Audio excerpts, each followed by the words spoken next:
Please hold the line. We will answer your call as soon as possible. Welcome to this episode of Please Hold. Today my guest is Ryan Hoover. Ryan is the founder and CEO of Product Hunt. And Ryan, I'm super excited to have you on today. Hey Michael, glad to be here, man. We'll talk about Product Hunt in a minute. I first want to talk about games though. Because I read online that your dad was, quote, a hustler who sold video games out of the back of his car in the late 80s, which just sounds like my personal hero. Yeah. I don't know if you know this, but my very first company was called Video Game Central, and it was back when AOL screen names were a big deal in 95, 96. What was your AOL screen name? Can you share? Used Game. Used Game. Mine was more embarrassing. I won't share it. Now you have to. Okay, now I will. So remember, it was Fatio. Like Phatio. I don't know why, but it was back when Fabio-ish, or where were you going with that? Because fat was cool. It was fat was pretty hot and tempting. Remember that slang? I don't know where it came from. And so you got into games though, right? You worked at Playhaven, you worked at Instant Action, and I think I read that you made homemade game walkthrough handbooks. Which, by the way, I was a super nerdy kid, and I was determined to defeat the Nintendo game Solstice, which, if you've ever played it, is basically impossible. And I created cheat guides for many Nintendo games, so I totally love that world. I'm curious if you have a favorite video game and what you see the future of gaming being, including VR. Like in 20 years, are our kids just going to know VR, or are they still going to have some sort of console and screen? Yeah. So I grew up as playing games. I would set up my beanbag on a Saturday morning and just go to town on Super Mario RPG and Chrono Trigger and all of these RPGs that I loved back in the day. Got into StarCraft, TFC. And then I was fortunate to have my dad and parents own this video game store, so I got to play all these things for free. And nowadays I don't play as much video games, but some of my favorites, the Metal Gear Solid series is, I think, fantastic. It's just so ridiculous. Have you played that series? I haven't. It's so ridiculous. It's actually just fun to watch because the whole story and narrative is over the top, and there's just surprises, and the gameplay is also just fantastic. So that's one of my favorites. There's so many. I mentioned Chrono Trigger is one of my childhood favorites. That title it's an old RPG on the Super NES. Great title, great game. TFC, Team Fortress Classic, spent several hours playing that game and was a part of a clan at one point. So love video games, but I don't play as much of them now. I think it's partly because I'm just busier, but also I don't know, it's hard to dedicate and sit down for an hour and just dedicate focus and time on them. That said, VR is super fascinating to see how that's going to change gaming. And I can see VR pulling me back into that world of playing video games, for better or worse. And, it'll be interesting to see how it plays out in the next, 3 to 4 years, because these other VR headsets like Oculus and everything, it's going to take a little while to get to a mainstream audience. But when it does, and when there's actual platforms and brands and titles on these new platforms, that's when we'll start seeing a lot of innovation and new ideas come up. So in your house growing up, was there ever a Ryan stop playing a video game, come to dinner, or was it sort of an accepted thing in your house to just play video games all the time? My parents they moderated my gameplay. They gave me, at one point, I had a certain number of hours to play either each week or each day, I can't remember. And so they would turn off the console sometimes, okay. But they weren't too strict about it. So got it. So your dad made a living with a video game store. Yeah. It was in the late '90s is when he had his game stores, and this was back when it was around PS1 and that console was coming out. Was that N64 days? Yeah, PS1, N64. Yeah. Those are the primary consoles. And then he ended up selling it in, I think it was 1999. And what he realized is it was a great time at one point to have a physical store and buy and sell video games, but it was very clear that eventually it was going to be online distribution. And it was also increasingly difficult for a mom and pop shop to compete in that type of market when you had Walmart and others, capturing the market. Yeah. He opened up these stores before video games were at Walmarts and accessible like they are now today. Totally. I lost many hours of my life playing GoldenEye on the N64, so that too. I remember Great those game. days well. and Mario Yeah. Kart. Yes. So you were a product manager at Playhaven, and I read that you think being a product manager is one of the best roles you can have if you want to be a CEO, to kind of prepare you to be CEO. I'm curious why you think that, and do you think that people should work and have a job before founding their own company, or should they just go for it and start something? I think you have to be. There's never like a universal truth for any kind of answer like that. But I learned so much over the past, I don't know, 6 years professionally working in startups before starting Product Hunt. And I know for a fact that I couldn't have built Product Hunt with any success if I tried doing it 5 years ago or before I had that experience. I believe product management is it's one of those unique roles where you get to communicate and work with so many different functions in the business. So as a product manager, you're essentially leading indirectly engineering, you're communicating with design, you're speaking with your salespeople, customer support, you're both messaging up like to the CEO, but also down in some ways. And so the communication skills that you learn and how you navigate different aspects of the business as a product manager is super applicable to being a CEO, where you do that, but on a like increasing scale. Yep. So I learned a ton as a product manager. I actually sort of accidentally fell into the role in my first startup and then loved it and had an opportunity to join Playhaven in 2010 as their first product manager. You also build people skills, right? You learn how to talk to people and get things done and motivate people. And I think that is one of the most important skills a CEO could possibly have. Yeah. Yeah, because it applies to sales. If you're selling your product, it applies to recruiting. Mm-hmm. Like when you recruit people, like what you're really doing is asking them to like quit their existing job and like trust you and your company to like for their livelihood in some ways. So it's like a big step to get people to commit to actually working with you. So, Yep. and of course, then leading teams in engineering and design and everything. It's super important. Totally. So tell me the Product Hunt story. I think my understanding is it started out as sort of a side hustle. What was the point when you realized, shit, I'm onto something and this could be huge and I'm just going to roll with it? Yeah, so this was late 2013. I was transitioning out of Playhaven. I'd been there for a while and wanted to do something different. And the idea was really simple. It was just me and my friends are always sharing new products. We find new apps, new sites. And we were doing so in like messaging apps and on Twitter and so on. But there was no single place for like me and even the startup community at large to have a list of here's what's new and cool today. And so the initial idea was an email list. I was forced to, not being an engineer myself, I was forced to think, okay, how can I build like an MVP very quickly to see if people actually care about this like I do. Mm-hmm. So started off as an email list, published it out, and got several hundred subscribers in the first like week or so. So that was good validation. It's like, okay, people cared enough about this idea to sign up. Now let's see, do people actually, keep opening up the emails? Do they engage with it? Fast forward a couple of weeks, more and more people subscribed, and it just started getting more and more traction that way. And then I love that your MVP was an email list. Yeah. I mean, it's so simple. It takes zero engineering. You can do it in an hour or half an hour. Mm-hmm. I feel like today it's better, but I've been in the tech game for 15 years and people would work for a year, myself included. I made this mistake, building an MVP, and that's not an MVP. An MVP, what is it? You should be embarrassed about it. It should be barely functional, but it should be enough to validate the idea, right? Yeah, and I love email as a medium. In fact, 6 months before that, I wrote this blog post called Email for Startups, just because I was writing a bunch and I was just sharing basically observations and things I've learned. And I wrote this post called Email for Startups, just highlighting various products and startups that started off as an email. Like AngelList is one of them. Sunrise, the calendar app, that was first an email in the very beginning.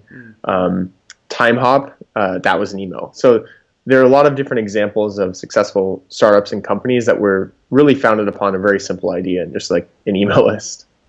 That's great. That's awesome. So the email list kept growing in traction, and what was the tipping point for you? It was like kind of a series of tipping points in some ways, where there wasn't one magical moment where it was like, wow, this is like a thing, but it was several data points and pieces of feedback from people, whether it was just more people subscribing. People would email me, go out of their way and say, hey, Ryan, I like this email. It's really useful. It's really cool. When we launched the website, we just started seeing more and more people signing up and subscribing, and just this natural kind of gravitational pull for people in the startup ecosystem. And so it was over the course of like 4 or 5 months that it was really the side project. And then we get to the point where it's like, okay, what do we do now? It's kind of this crossroads. So that was mid 2014? Yeah, early to mid 2014. Okay. So this is all super fast, right? We're only talking like 2 years ago-ish. Mm-hmm. What was that like? You had a product, you didn't have monetization. I think you guys still aren't monetizing yet, right? Not for the most part, no. So you didn't have monetization. Was it easy to raise money for that idea in the beginning? So in the beginning, in early 2014, it started getting more and more traction. More people were signing up.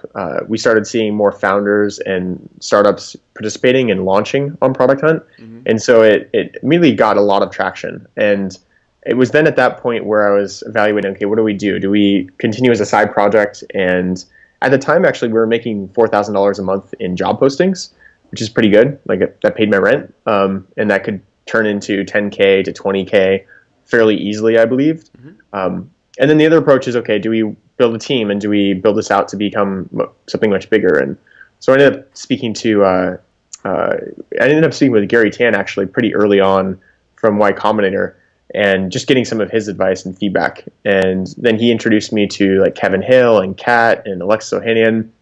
So I met 4 partners from YC, just getting feedback and evaluating should we go into YC? Is that the right path for the company?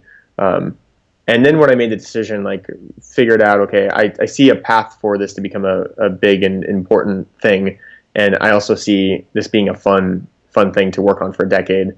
When I could answer those questions, then I realized, okay, YC is the best path for us to pursue and go forward. So I went through YC, raised a round like leading into YC, and then went from there. That's awesome. You guys also did something interesting, which is you didn't let everybody hunt stuff, right? You had to be anointed or an influencer or know you, or what was the criteria, and is that still in effect today? Yeah, in the very beginning, we knew that if we opened up this platform, this website to everyone, especially when we first had like our press, like our first press announcement, a bunch of people that we didn't know would sign up. We knew that it would be overwhelmed with people marketing and pushing their own stuff. So especially in a time where we had very little sophistication around detecting fraudulent activity or just like the feed itself is just like can only contain so many things. We knew it would just be overwhelming if it was completely open. And so in the beginning, it was just like some friends, and then we started emailing before we had an invite system. I would email people who were really engaged and said, hey, do you know like a couple of people that would be interested in contributing to Product Hunt? And it was completely manual. I would email them, ask them to like CC that person on an email, and then I would just manually like onboard them. So it was like very, very manual, but that's were you looking for people over a certain number of Twitter followers or people that you thought were influential, or what was sort of the bar that you set? The goal was just really people that would genuinely want to participate. And since these people were friends of other friends of other people, there was some, like when building a community in the very beginning, you want some sort of common bond to some extent. Mm-hmm. Doesn't mean everyone has to be friends. Actually, it's the exact opposite. But you don't want you want to create a platform that has some sort of like, okay, all my friends, and this is like a cool house party, not just a random mix of people all over the place that don't know each other. And so it was less about like if they're influential, or that wasn't even part of the criteria. It was just like, do you know someone that would be interested in this and want to participate? And when we did that in the beginning, then we productized that and built an invite system so people could invite other friends and other people. And so it wasn't me emailing other people and manually like updating our database, but it was the community doing it themselves. Yep. And awesome. So that's how the community's grown, just still through invites. And then the combination of like if a person makes a product and it's on Product Hunt, then they get access too, because they need to answer questions and converse and everything. So it's largely been going that way.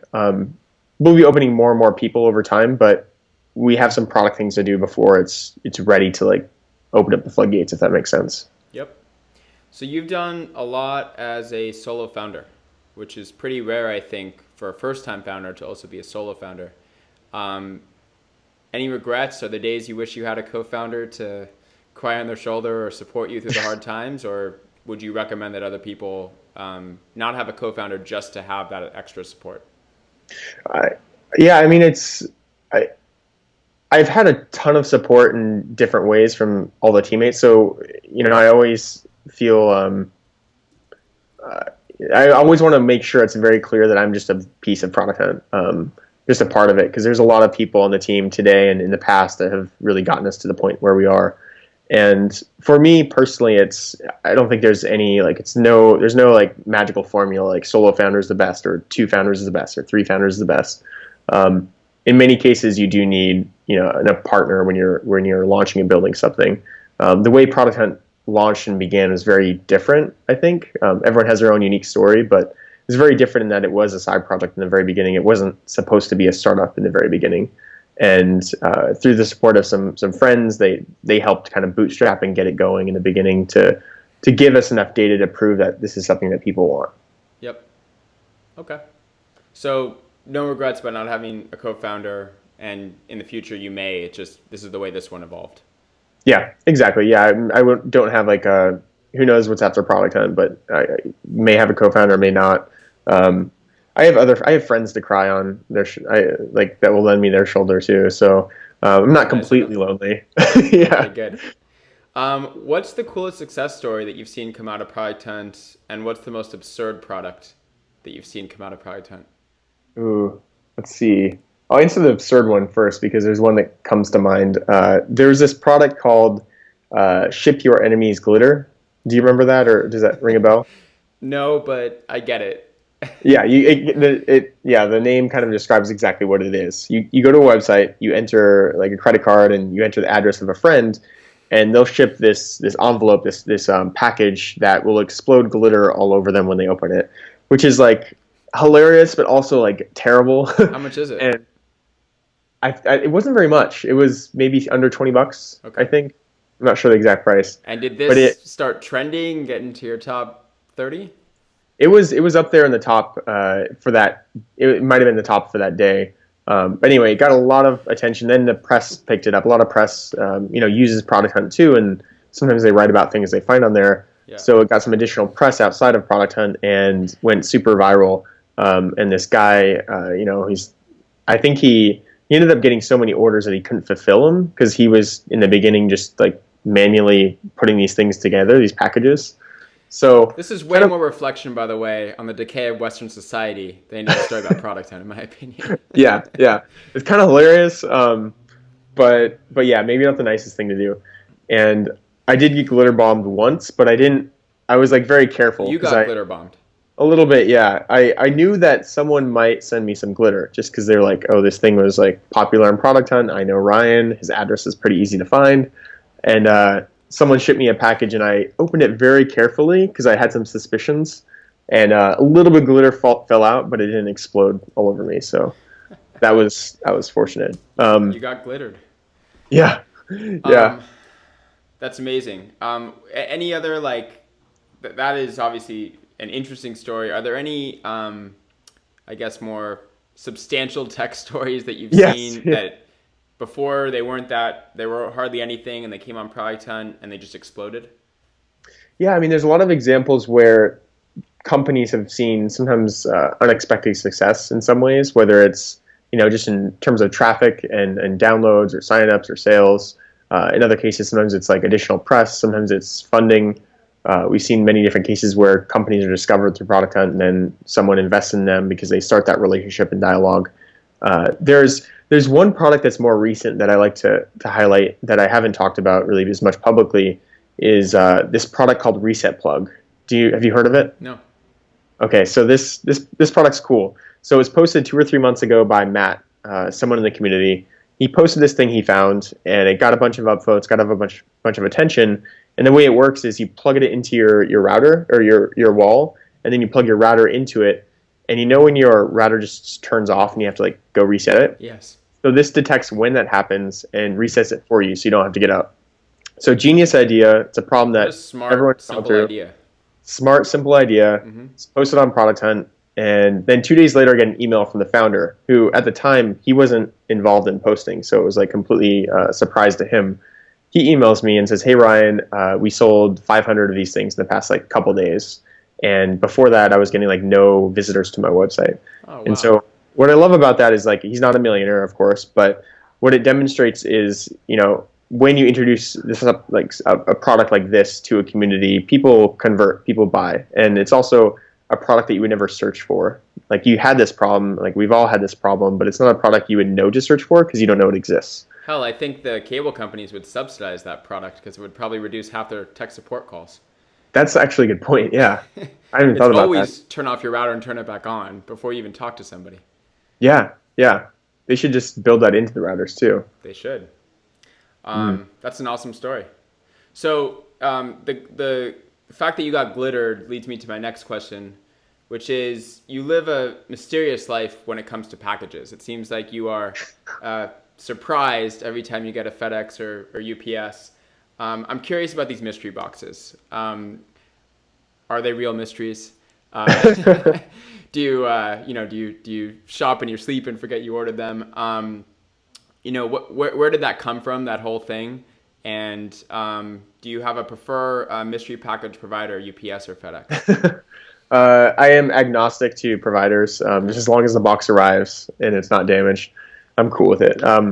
Yeah, we just started getting increasingly getting more random packages from people. And sometimes it's companies that are sending us their stuff and they want us to tweet it out or share it or something. Sometimes it's just fans. We've actually had Rami, CEO of a company called Surmise. They were on Product Hunt, got a bunch of attention and comments and so on. And then a few weeks later, he shipped us this giant package. And Rami's based in Canada. And he ships us this giant package, and I open it up, and it's like 20 different Canadian foods, from like chips to candy and all kinds of stuff. So we'll get random gifts and things like that. Before, when we were at our other office, we actually had a wall of handwritten notes from people, dozens of them, maybe even 100 over the past few years, of people just saying thanks and kind of appreciative, and sometimes sending stickers and other pieces of swag. That's really rare.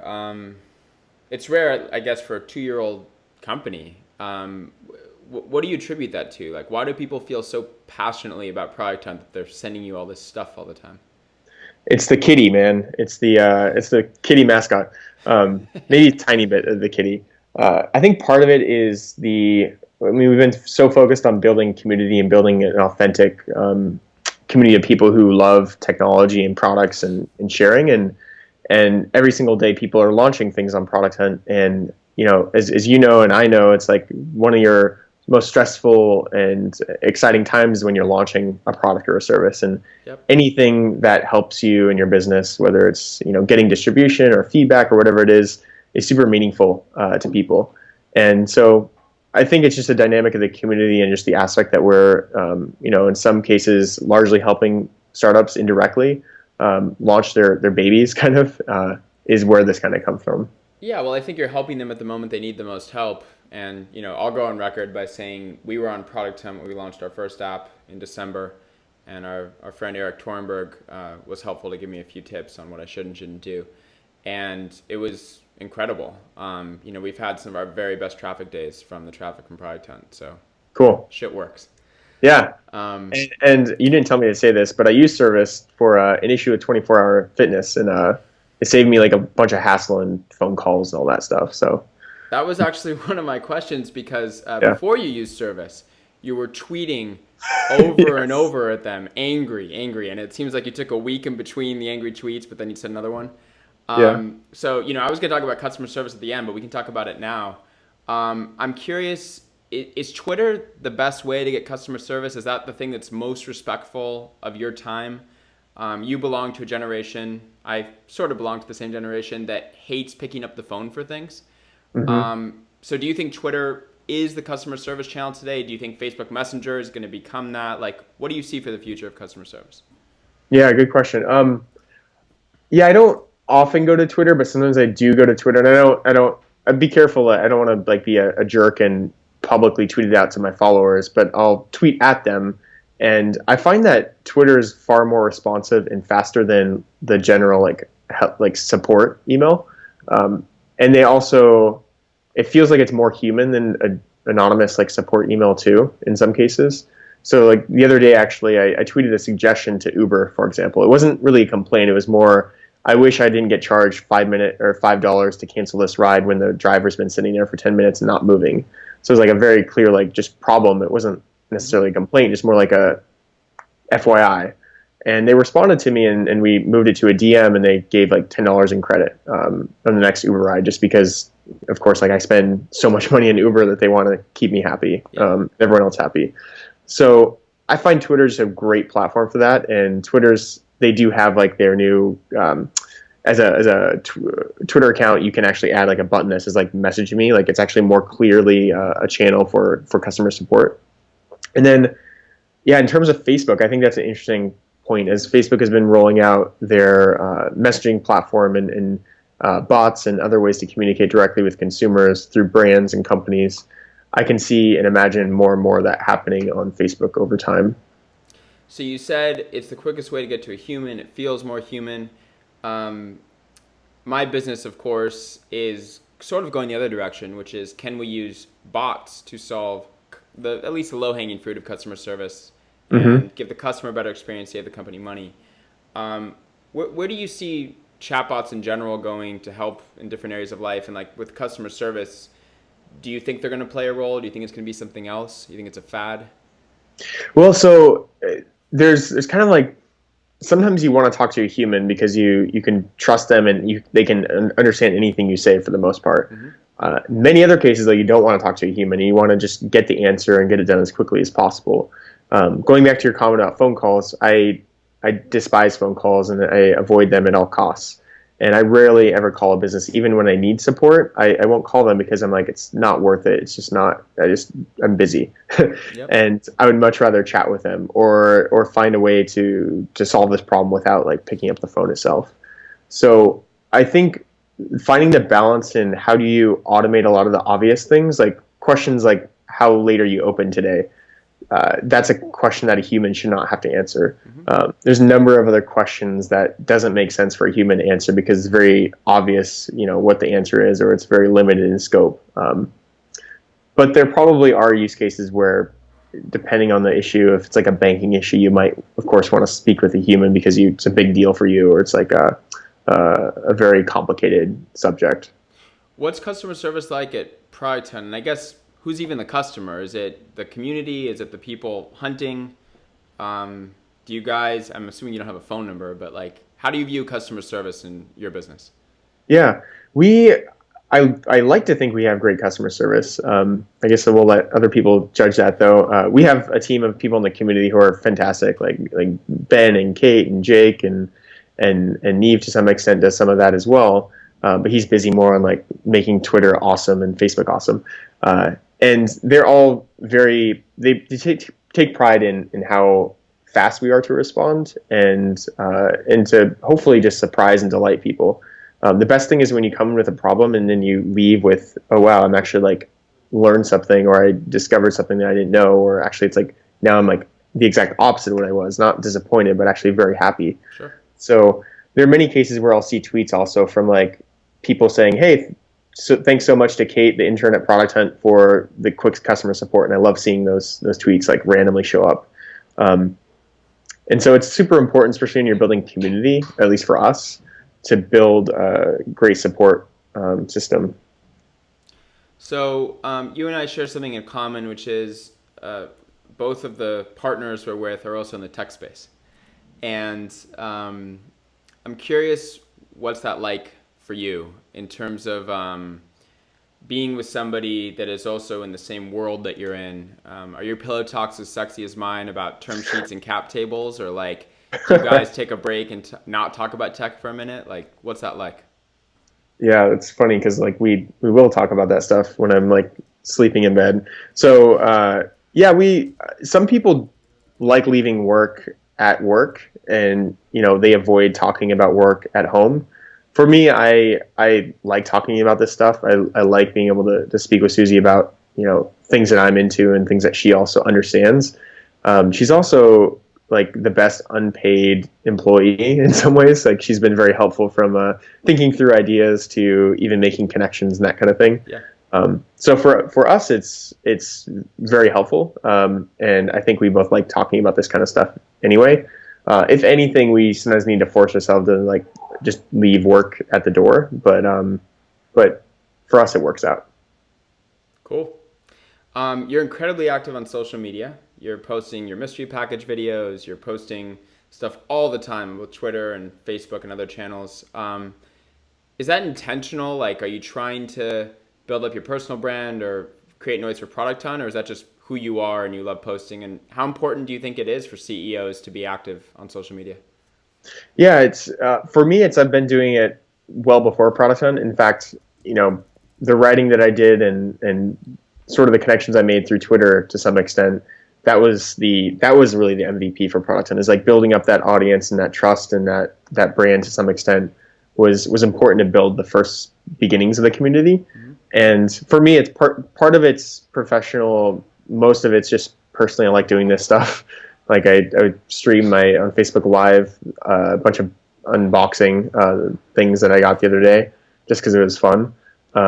That's when I found Mary's shoes that she gave me. These like kitty shoes. They're so ridiculous.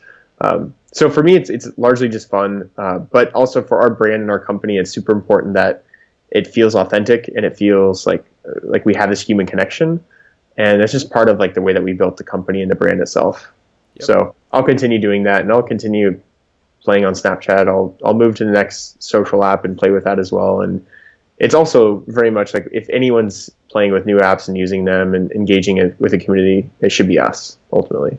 By the way, Snapchat versus Instagram stories. Any comment? I like Snapchat opens up to the camera by default, so it's faster, and I have a number of people that follow me there, so I'll continue using Snapchat. I throw things in Instagram stories every now and then, but I'm not going to put it in both places at the same time. So yeah. I think Snapchat story or Instagram stories is a very, very interesting play. They obviously copied Snapchat and they're not denying it at all. But what's true is that like this is in some ways like a new design format, and it's not that because Snapchat looks like this, you have to build something that looks totally different. You know what I mean? Yep. So it's a very bold move, and we'll see if it plays out over the next like 6 to 12 months. Totally. So you tweet a lot about LaCroix, a certain sparkling water. Yep. What's interesting about this brand to me is that it has been around for 30 years, 40 years, some crazy amount of time. And yet just in the last couple years, it seems people have discovered it and they're sharing it, their favorite flavor. Mm-hmm. Why do you think that is? I mean, were they on Product Hunt? Like what changed the trajectory of that company? And what is your favorite flavor? I am Team Coconut, and it's probably the most polarizing of the flavors. Some people hate it, some people love it. I don't know. It's and it's, by the way, surprise to many people, it's actually pronounced LaCroix, and you would think it was pronounced LaCroix, but if you go to their website, they say it's pronounced LaCroix like enjoy. So just for the record, that's not the official. That would not be how the French would say it. I think I know. No, you're right, and that's I used to call it LaCroix too, and I was like, now I feel like stupid if I call it LaCroix, but officially that's how they. So I practiced saying that about 5 times before we started recording, based on a French person's recording of the word, and it's completely wrong. Yeah, exactly. Okay. I know it's so ridiculous. So LaCroix is very interesting. Corley bought it for office like a year and a half, maybe almost 2 years ago, and just started buying it. And we're like, I don't drink soda. I don't want to like drink calories, and so I'm like, 0 calories. It's refreshing and it's super cheap. It's like $4 for a 12 pack. And so we started buying it and getting more of it, and then just started seeing it like also just become like explode in popularity. The parent company stock prices, I think, doubled in the past 12 months too. So it's like it's also financially becoming a success. Did you play a hand in that? No, I don't know. I mean, I don't think so. I think it's just a combination of luck. But what I will say is that there's a couple subtle things that LaCroix really figured out, and I don't know, frankly, if it was intentional. I don't know their team, but part of it is just having multiple flavors like this. It creates kind of like Philz in some ways. Everyone has their own favorite Philz blend. People also have their favorite, LaCroix flavor, and it creates like an element of personalization. Like, this is my flavor, and also a competitiveness. Like I've tweeted out before where I'm Team Coconut, and people are like, no, I'm Pamplemousse. Like, coconut's terrible. and it inspires like this word of mouth and this like brand affinity. And then the other thing is just like almost like the normcore like retro aspect of LaCroix is kind of trendy too. Like it's a combination of that with also just like being more health conscious and all that. It's a number of things. I don't know. I don't think they even know exactly what tipped LaCroix to be so popular. Is this like Democrat versus Republican? Like, could you ever be with somebody that wasn't on Team Coconut, or is it not to that level yet? Yeah, it's the first date question. All right, so the last thing I wanted to talk about was Planet of the Apps. You're super involved in this. You tweet a lot about it. What is it, and what's so exciting about this show? And I mean, is Apple gonna go Netflix on us and start creating their own original content, or is this kind of a one-off? Yeah, so I got approached, not approached, but Gary Vaynerchuk emailed me 3-4 months ago now. And he's like, "Hey Ryan, you should speak with Ling. They're looking for someone to help out on planning this new show."